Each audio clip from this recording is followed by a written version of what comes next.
సిద్ధు గారు. స్పీచ్ ఏం లేదండి, ఆల్రెడీ సినిమా వచ్చేసింది, ఎప్పుడు అందరూ చూసారు, స్పీచ్ ఏముంటుంది. స్పీచ్లెస్ అనమాట ఆయన ఇప్పుడు థియేటర్లోకి వచ్చేసరికి. రాణా గారు. అంటే ఏం లేదండి, నాకు వీళ్ళిద్దరితో ఇంకో సినిమా చేయాలని ఉండింది. ఇది రిలీజ్ చేస్తే కానీ ఇంకా చేయనన్నారు ఇంకో సినిమా.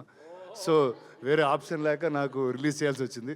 సో దానికి I think Feb 14th is the right date. Correct కాదన్నా? ఇంకో మైక్ ఇవ్వండి. ఇదేదో ఒక చాలా హ్యాపీ ఒకేషన్ లాగా ఉంది, ఎందుకంటే మేము చాలా కష్టపడి తీసిన సినిమా థియేటర్లో రిలీజ్ అవ్వలేదని ఒక చిన్న రిగ్రెట్ ఉండిపోయింది మాకు. సరే ఫైనలీ అదేదో ఒక మంచి డేట్ దొరికి వర్కౌట్ అయ్యి రిలీజ్ చేస్తుంటే దాన్ని కూడా అదేదో ఒక ఎమోషనల్ బ్లాక్మెయిల్ లాగా డిజైన్ చేసేసి రానా, ఆ వినడానికి కూడా రిలీజ్ అవుతున్న ఫీలింగ్ కూడా పోగొట్టేలా ఉన్నావు బ్రో నువ్వు. అంటే basically they are all use to entertainment గురు. ఓకే, మెటీరియల్ ఇది అయితే ఓకే. ఓకే అండి, మనం ఇక Q&Aలోకి వెళ్ళిపోదాం. తగ్గట్టు మీరు ఏమైనా అడగగలిగితే. అడగడానికి మూర్తి గారు సిద్ధంగా ఉన్నారు, ప్లీజ్. సార్ యాక్చువల్గా ఇది రిలీజ్ ఎందుకని అడుగుదాం అనుకుంటే మీరే చెప్పారు, ఈ ఆబ్లిగేషన్ తోటి రిలీజ్ చేస్తున్నాం అని చెప్పారు. ఆబ్లిగేషన్ కాదు, అది లవ్ అండి. మీకు ఆబ్లిగేషన్ నాకు అర్థమైందా? అది యాక్చువల్లీ లవ్. మీరే చెప్పారు ఆబ్లిగేషన్ అని. లేదండి, లవ్ అండి, అది లవ్తో. నాకు ఒకటే అసలు ఈ టైటిల్ ఐడియా ఎవరిదని? ఈ టైటిల్ ఐడియా అండి, ఒక టైటిల్ పెడితే పెట్టనివ్వలేదండి మమ్మల్ని. సో దాంతో కాంప్లికేటెడ్గా ఉంటుందని చెప్పి ఆ టైటిల్ చెప్పండి. అది ఇదే ఈయనే పెట్టారండి. ఇట్స్ కాంప్లికేటెడ్ అండి యాక్చువల్లీ. అవును, అదే ఆ టైటిల్ గురించి చెప్పకూడదండి. అది చెప్పకూడదండి, అది చెప్తే కొడతారు. ఆ టైటిల్ గురించి చెప్తే కొడతారు. అది కాంప్లికేటెడ్. అది కాంప్లికేటెడ్. మీరన్నా కూడా మీ మీదకి వస్తారు. సో అది మీకు కాంప్లికేట్ అవుతుంది. అందుకే దాని గురించి మాట్లాడుకోవద్దు మనం.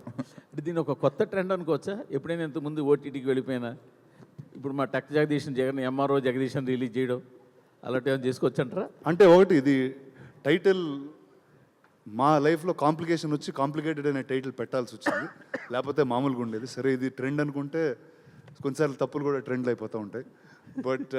బట్ నో అంటే ద ఫ్యాక్ట్ దట్ ఇప్పుడు whether it's on any other platform, whether it's available for free or on some subscription, ఒక థియేటర్లో ఒక కమ్యూనిటీతో చూడడం అన్నది it's a really good feeling.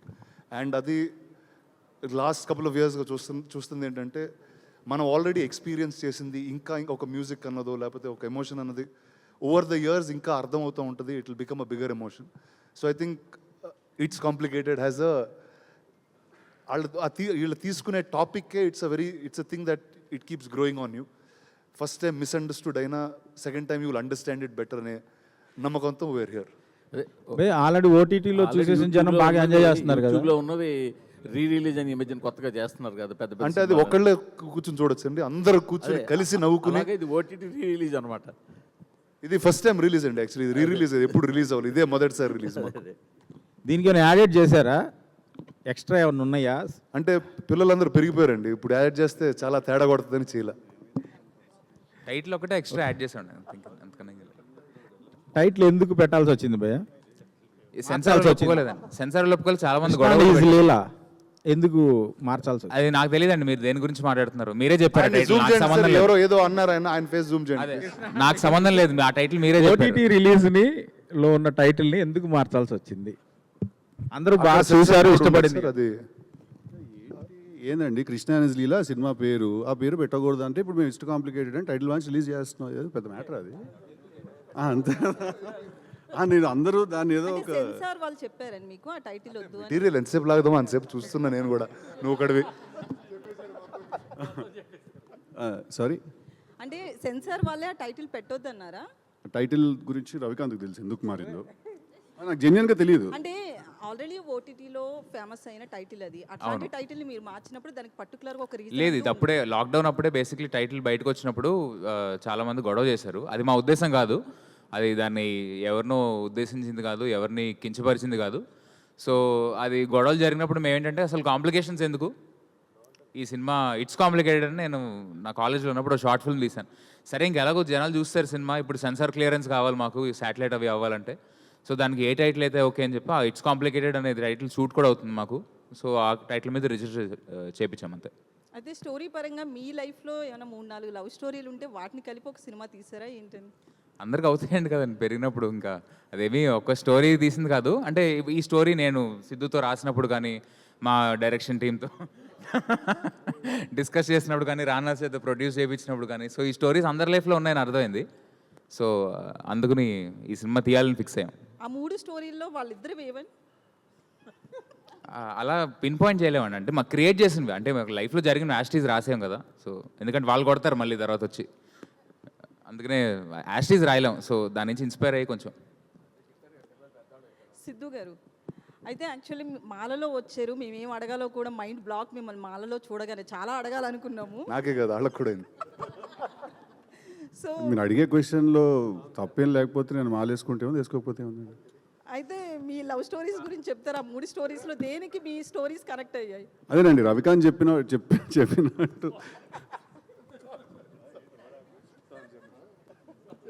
వద్దులేండి చెప్పొద్దు. యాక్చువల్లీ అదేం లేదు అలా ఏం లేదు. No see this nothing.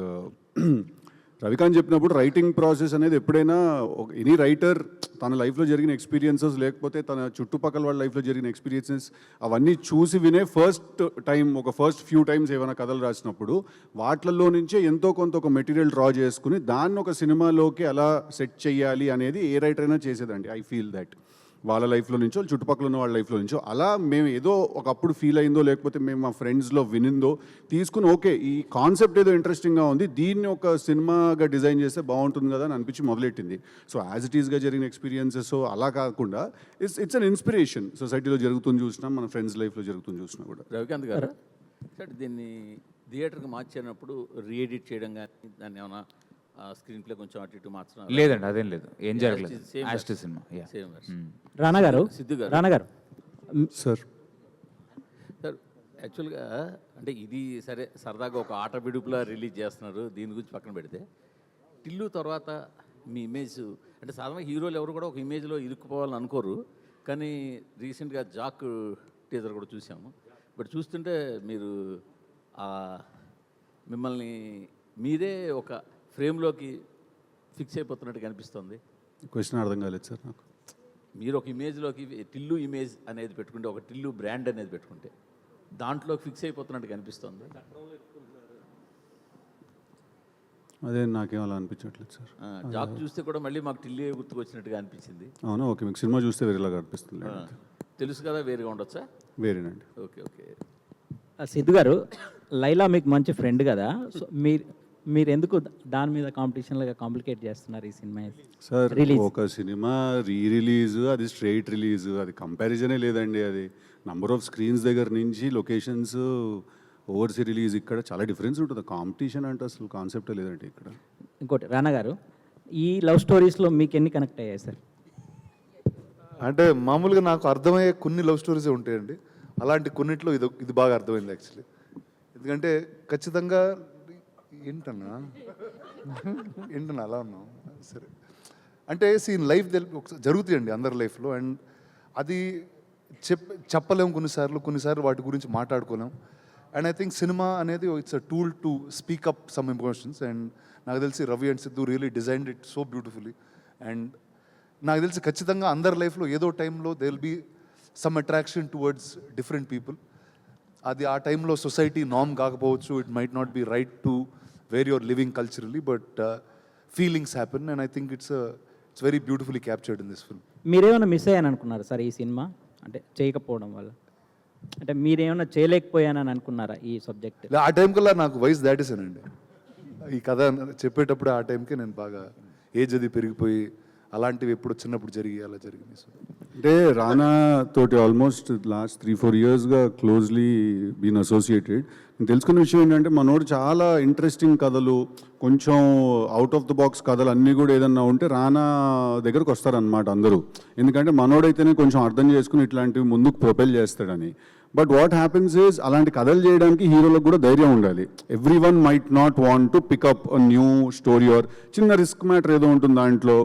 అందరికీ ఇప్పుడు మన మూర్తి గారు అన్నట్టు ఇమేజ్ చట్టం అయి ఉండొచ్చు, లేకపోతే ఇంకేదో అయి ఉండొచ్చు, ఏదో ఒక రీజన్స్ వల్ల ఎవరు కూడా కొన్నిసార్లు రిస్క్ చేయడానికి అంత ధైర్యం చేయరు. అలాంటి సిచ్యువేషన్స్లో రానా ఏం చేస్తాడంటే ఈ కథ డెఫినెట్గా నేను చెప్పాలి, this story has to be told అని డిసైడ్ అయిపోయి ఎవరు చెప్పకపోతే నేను చేసేస్తాను ఈ సినిమా అంటాడు రానా. అంటే ఇట్ కమ్స్ ఫ్రమ్ దేర్ అనమాట. But Krishna and his Leela was not that. Krishna and his Leela it's complicated. ఓహో ఇంకా అది వెళ్ళిపోయింది, the bird is out of the cage. Krishna it's complicated ఏంటంటే నేను రానాకెళ్ళి కథ చెప్తే తను దీన్ని చాలా స్ట్రాంగ్గా ఫీల్ అయ్యాడు అది చెప్పింది కదా, బికాజ్ ఐ ఫీల్ దట్ ప్రతి ఒక్కళ్ళ జీవితంలో మోర్ ఆర్ లెస్ ఇది జరుగుతుంది ఎక్కడో. ఆల్రెడీ ఒకళ్ళతో మనం కమిట్ అయ్యి ఉన్న తర్వాత ఇంకొకళ్ళ మీద ఎక్కడో ఒక అట్రాక్షన్ రావడం, అంటే ఫీలింగ్ రావడం ఒక ఎత్తు అయితే, ఆ ఫీలింగ్తో నువ్వు ఏం చేస్తావు అనేది సెకండ్ క్వశ్చన్. సో సినిమాలో మేము అది కూడా ఆన్సర్ చేసాం. సో ఐ థింక్ సమ్వేర్ అక్కడ కనెక్ట్ అయింది రానాకి కథ, that it's a very interesting story అని.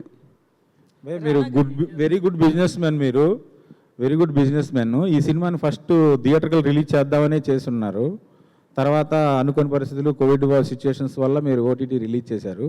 అప్పటి నుంచి ఇప్పటిదాకా ఇంత గ్యాప్ ఎందుకు వచ్చింది థియేటర్ రిలీజ్ చేయడానికి? దీనిలో ఉన్న బిజినెస్ పాయింట్ ఆఫ్ వ్యూ ఏంటి, ఎమోషనల్ కనెక్టెడ్? అంటే ఒకటండి, I think every 2 years somebody kept constantly asking. అంటే సోషల్ మీడియాలో we kept getting a lot of feedback every time. అంటే అండ్ ఎస్పెషల్లీ ఇలాంటి డేస్ అప్పుడు, ఒక valentine's day, every time there's a discussion about lovers or some love story releases. ప్రతిసారి ఈ సినిమాని తేవడం, ఈ మీమ్స్ బయటకు రావడం.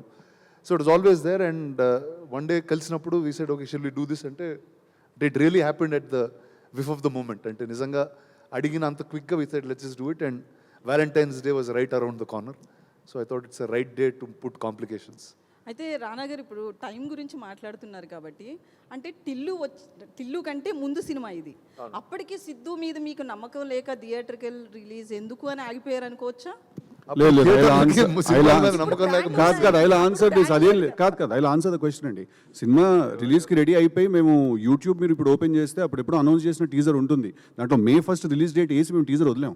థియేట్రికల్ రిలీజ్కి May 1st అని డేట్ వేసి వదిలాం మేము. సో అదే తనకేం నా మీద నమ్మకం లేకపోవడం ఆ కాన్సెప్టే లేదు. I felt I should answer this because you shouldn't. అలాంటిదే మనిషి అసలు వేరేలాగా ఉన్నాడు అసలు. అలాంటిదేం లేదు. సో May 1st అని మేము డేట్ వేసి మేము రిలీజ్ చేసాం. March 10th లాక్డౌన్ పడింది.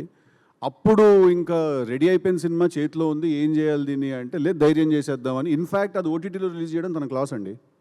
సినిమా ఆ రోజు ఓటీటీలో రిలీజ్ చేయడం తన క్లాస్. తీసిన నంబర్కి థియేటర్ మేము చాలా తక్కువ బడ్జెట్లో తీసిన సినిమా, థియేటర్లో 200% దానికి ఒక 5-6 times వచ్చేది.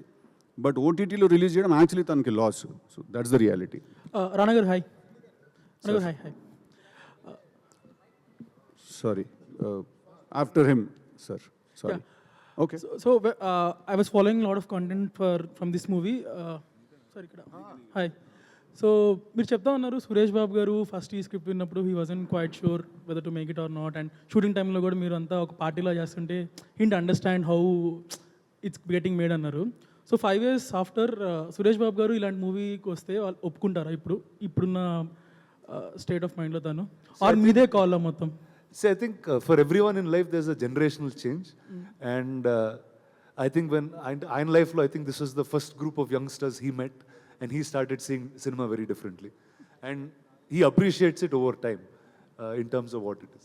Yeah, easy appreciating it now. అంటే ఇప్పుడు అలాంటి సినిమా ఆయన ఒప్పుకుంటారు లేదో నాకు తెలియదు. అది it's up for guesses, but yeah. And again, you told you did budget in a very less budget you finished this movie.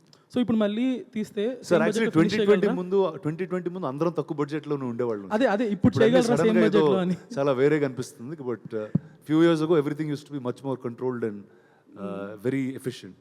So ఇప్పుడు సీక్వెల్ తీస్తే సేమ్ బడ్జెట్ లో చేయగలరా? లేదండి. బడ్జెట్ అంతా సిద్ధు గారి రెమ్యూనరేషన్ కి అయిపోయింది. అంటే ఇప్పుడు రిలీజ్ ట్రెండ్ నడుస్తుందండి. 7G బృందావన్ కాలనీ కానీ ఆరెంజ్ కానీ వేరే వైబ్స్ వస్తున్నాం థియేటర్స్లో. వాళ్ళు కమ్యూనిటీ వాచ్ అంటారు కదా, అది ఒక నెక్స్ట్ లెవెల్ సెలబ్రేషన్ కనిపిస్తుంది. మీరేం ఎక్స్పెక్ట్ చేస్తున్నారు? February 14th థియేటర్లో ఆడియన్స్తో కలిసి సినిమా చూడటానికి వెళ్తున్నారు. అది ఆ విషయం నాకు ఇంకా తెలియదండి. బట్ నేను వెళ్తానో లేదో అనేది మీరు కోరుకుంది అదే కదా, ఏంటంటే? థియేటర్లో చూడాలని. నా థియేటర్లో జనాలు చూడాలనేది నా కోరికండి. జనాలతో పాటు చూడాలని ఏం లేదా మీకు? అది సెకండరీ డిస్కషన్ సార్. ఫస్ట్ నాకు థియేటర్లో ఈ సినిమా చూడాలి అనేది నాకు స్ట్రాంగ్గా నాకు ఒక ఫీలింగ్ వచ్చింది. నేను ఒకరోజు రానని అడిగాను, 100% చేద్దాం ఇది రిలీజ్, అండ్ వ్యాలంటైన్స్ డే వస్తుంది, దట్స్ అ గ్రేట్ డేట్ ఈ సినిమా రిలీజ్ చేయడానికని. అందుకు మేము రిలీజ్ చేసాం. I'm definitely very excited that మేము సినిమాలో ఆ రోజు ఓటీటీలో చూసినప్పుడు కొన్ని ఫీలింగ్స్, కొన్ని డైలాగులకు కానీ వీటికి కానీ థియేటర్స్లో జనరల్గా ఇట్లాంటి డైలాగులకి వాటికి రియాక్షన్లు వస్తాయని నాకు తెలియదు. As a writer or as an audience తెలుసు, but as a writer or actor నాకు తెలియదు. బట్ మొన్న రీసెంట్గా మళ్ళీ మేము సినిమా కూర్చొని చూసినప్పుడు ఈ డైలాగ్ అరుస్తారేమో, ఈ డైలాగ్ విజిల్ పడుతుందేమో, లేకపోతే ఈ డైలాగ్ బాగా కనెక్ట్ అవుతారేమో, ఈ సీన్ వచ్చినప్పుడు థియేటర్లో ఎనర్జీ బాగా లో అయిపోతుందేమో, అలాంటివో కొన్ని అనిపించి I'm excited to see that. So అంటే సిద్ధు గారు ఇప్పుడు- రవికాంత్ గారు ఒక్క నిమిషం, సార్ ఒక్క నిమిషం. అంటే కుమార్ గారు ఒక్క నిమిషం. ఇప్పుడు సార్ మీరు ఇంటర్వ్యూ చేయకండి మాట్లాడుతూ మేడం. అన్నారు కదా, అది కంటిన్యూటీ, అందుకనే నేను మాట్లాడుతుంటే మీరు ఎలా కంటిన్యూ చేస్తారు? It's complicated. కాంప్లికేటెడ్. రవికాంత్ గారు సార్ మీరు ఒక సీన్ మీ ఇన్స్పిరేషన్ అన్నారు, అంటే తాగి గర్ల్ ఫ్రెండ్స్తో మాట్లాడటం అని సిద్ధు గారు అన్నారు. నిజం దాని గురించి సీన్ కాదండి, జస్ట్ ఐడియా వచ్చినప్పుడు. అది మీరు చేశారా రియల్ లైఫ్లో? ఐడియా వచ్చింది ఏంటంటే, అసలు నాకు ఎందుకు ఇద్దరిని ప్రేమించకూడదు అని ఒక ఐడియా, ఒక థాట్ వచ్చింది. ఫోన్ కాన్వర్జేషన్ మీకు జరగలేదు ఎప్పుడు? ఏ conversation? ఫోన్ కాన్వర్జేషన్ ఉంటుంది కదా, సిద్ధు చేస్తారు అంటే ఫోన్ చేసి ఎక్స్ గర్ల్ ఫ్రెండ్ని రమ్మంటారు. కృష్ణ అండ్ లీలలో చూసాం, ఫోన్ కాన్వర్జేషన్ ఒకటి ఉంటుంది. లేదండి, అలాంటివి ఏం జరగలేదు. అలాంటివి ఏం జస్ట్ ఒక థాట్ వచ్చింది, అంటే ఇద్దరిని ఎందుకు ప్రేమించకూడదు అని. అంత దాని నుంచి పుట్టిన కథ ఇది, అంతే. Okay sir, thank you. Rana గారు, అయితే సిద్ధు గారు ఇప్పుడు మాట్లాడుతూ Feb 14th అనేది కరెక్ట్ టైం అనుకుని రిలీజ్ చేస్తున్నామన్నారు. అంటే ఇప్పుడు ఉన్న యువత అంతా కూడా ఇద్దరు ముగ్గురిని ఒకేసారి లవ్ చేయడం కావచ్చు, 1 by 1 చేయడం కావచ్చు, ఇట్లా చాలా జరుగుతున్నాయి. మనం చాలా ఇష్యూస్లో కూడా చూస్తున్నాము. సో మీరు వాళ్ళకి ఒక మెసేజ్ ఇస్తున్నారా, ముగ్గురు నలుగురిని లవ్ చేయండి అని? మేడం ఇప్పుడు ఎవరు ఏది చెప్తే ఎవడు వినేటట్టున్నాడు బయట, ఎవడి ప్రోగ్రాంలో వాడు ఉన్నాడు. మా సినిమా ఏదో తీస్తే అది ఈ సినిమాకి ఇది రైట్ డేట్ ఏమో అని అనిపించింది మాకు. ఎందుకంటే దగ్గరలో ఉన్న డేట్ అదే కాబట్టి అంతా ఈ సినిమా చూపించి మెసేజ్, అసలు ఎవడి మాట ఎవడు వినేటట్టున్నాడండి బయట ఇప్పుడు. ప్రోగ్రాంలో రానాబాబు రానాబాబు చెప్పు. ఇప్పుడు ఐ టెల్ యూ, ఇప్పుడు మీరు నార్మల్గా మీరు గతంలో ఎంకరేజ్ చేసిన ఫిల్మ్స్ ఏవైతే ఉన్నాయో వాటికి ఈ ఫిల్మ్కి కంప్లీట్గా క్యారెక్టరిస్టిక్స్ ఆర్ డిఫరెంట్. 35 కానీ లేకపోతే అంతకుముందు మీ దగ్గరకు వచ్చినవి ఏవైనా కూడా. ఇప్పుడు ఈ సినిమాని మీరు ప్రత్యేకంగా మళ్ళీ థియేటర్ డైరెక్షన్ వైపు ఎంకరేజ్ చేయడానికి what is your USP in this sir? అంటే I think all of them have spoken.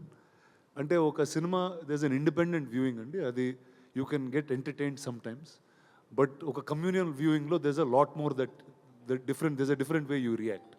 So I think ఆ excitement we missed because of the timing of the pandemic and other things. And I think over time, this is a fun time to see it again. And another important thing, మీరు ఇప్పుడు ఓటీటీలో release చేసినప్పుడు this has been on top trending in the country at the time, if I remember correctly. ఇప్పుడు అంత response థియేటర్లో వస్తుందని expect చేసే మూడ్లో ఉన్నారా మీరు? అంటే I'm just, అంటే whoever watches it, I'm just hoping that they get excited more than what they saw it before. ఏదైనా 2 రోజులైనా నెట్ఫ్లిక్స్లో కానీ ఆహాలో కానీ దీన్ని వాళ్ళు మ్యూట్ చేసేస్తే బెటర్ అని నేను ఫీల్ అవుతున్నాను. అది ఇల్లీగల్, వాళ్ళు చేయలేట్లా, మనం అగ్రిమెంట్ సైన్ చేసినాం ముందే. తర్వాత ఓటీటీ టైంలో లేని అబ్జెక్షన్ టైటిల్ మీద ఇప్పుడు ఎందుకు కొత్తగా రైజ్ అయ్యింది? అంటే అప్పుడు ఓటీటీ వల్ల అబ్జెక్షన్ అప్పుడు రేజ్ అయిందండి. సో దాంతో ఇలా కాంప్లికేట్ చేయాల్సి వచ్చింది మా life. Okay, thank you. Rana garu, yeah hi, my self Hemamalini అండి హియర్. సో యాక్చువల్గా ఈ ఇట్స్ కాంప్లికేటెడ్ అన్నది బాగా జనాలకి రీచ్ అయింది. మీరు ప్రాంక్ కాల్, అందరూ టేబుల్ దగ్గరకు వచ్చి ఒక ప్రాంక్ కాల్స్ చేయడం వల్ల, అది రియల్ కాల్ అండి, అది ప్రాంక్ కాల్. నో లైక్ ఇలా కాల్స్ చేసి మాట్లాడారు కదా, రియల్ కాల్సే. సో ఆ కన్వర్సేషన్ ద్వారా ఏంటి ఇది ఎక్కడో చూసింది బట్ ఇట్స్ కాంప్లికేటెడ్ అని వచ్చిందని ఒక క్వశ్చన్ మార్క్ రేజ్ అయింది. హూస్ థాట్ ఈస్ దట్ ఆ కన్వర్సేషన్స్ అన్నది? Yeah, actually, marketing team for this film at South Bay, they came up with a bunch of ideas. ఈ మధ్యన మీ marketing team were doing 2 good jobs. ఎందుకంటే last time మీ షోకి కూడా they have a different strategy. And ఇప్పుడు press మీట్కి కూడా press interaction I love you too అని చెప్పి పెట్టడం, ఇవన్నీ సో చాలా డిఫరెంట్గా యూనిక్గా అనిపిస్తున్నాయి. థ్యాంక్ యూ అండి, వాళ్ళకి చెప్తాను నేను. మరి ఇప్పుడు మీరు ఇలా చెప్తే మళ్ళీ నెక్స్ట్ సినిమాకి పనిచేయరు సరిగ్గా. So thank you. ఎడిట్ చేసి పెట్టండి, వాళ్ళకి పర్సనల్గా ఇస్తా clip. All the very best Thank you. For everyone. Rana garu hi sir, this is Uma. So అక్కడ సేమ్ తను ఇప్పుడు చెప్పింది extension based on true rumours అని చెప్పేసి అక్కడ పైన ఉంది కదా. సో మీ మీద వచ్చిన ఒక రూమర్, మీరు చూసి నవ్వుకున్నది ఏదైనా ఒక రూమర్ చెప్తారా? అయ్యో, అట్లా ఒక సీజన్ జరిగిపోయిందండి నా So, లైఫ్లో. present, అందరు గ్రే హెయిర్ బాల్డ్ హెడ్ ఉన్న వాళ్ళకి అందరికి తెలుసది. లేదు సో sir, ఆ సీజన్లో అన్ని చాలా నవ్వుకున్నాం మేము. లేదు సార్, మీరు చెప్తే మీరు ఇది చూసి ఇది కూడా ఇట్లా జరిగిందా నాకే తెలియదు, ఈ రూమర్ రాశారు అనేది ఉంటుంది కదా ఎవరైనా. నేను మార్స్కి వెళ్తున్నానని ఎవరో రాశారండి మొన్న. సరే, ఇంకోటి అడుగుదాం. నీ గురించి వచ్చిన రూమర్స్లో ఈ రూమర్ నాకు యాక్చువల్లీ చాలా నచ్చింది, ఇది నిజమైతే బాగుండు అనిపించింది ఏమైనా ఉందా? Super sir. కొంచెం కాంప్లికేట్ చేద్దాం అంతే, ఇంకేం లేదు. అనిపిస్తే అనిపించే ఉంటుంది, ఒకసారి అయితే అనిపించింది. చెప్పండి సార్ ఏంటిది అది? దాని తర్వాత రియల్ చేశాను కాబట్టి మీకు తెలిసిపోయింది ఎందుకంటే. మ్యారేజే సార్? Marriage correct. రానా పెళ్ళని రూమర్ వచ్చింది, దాని తర్వాత పెళ్లి చేసుకున్నాం. లేదు సార్, సాటిస్ఫాక్షన్ ఆన్సర్ కాదు sir. Good answer. Next question.